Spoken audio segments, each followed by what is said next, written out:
திரு அங்கமாலை பாடல் 5.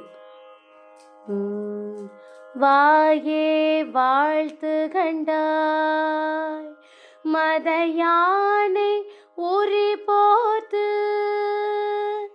பேய்வாள் காட்டகத்தாடும் பிரான் தன்னை வாயே வாழ்த்து கண்டாய். பாடல் விளக்கம்.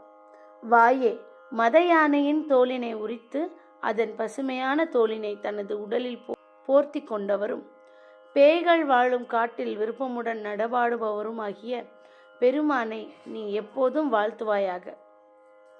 வாயே வாழ்த்து கண்டாய் மத யானை உரி போர்த்து பேய்வாள் காட்டகத்தாடும் பிரான் தன்னை வாயே வாழ்த்து கண்டாய்.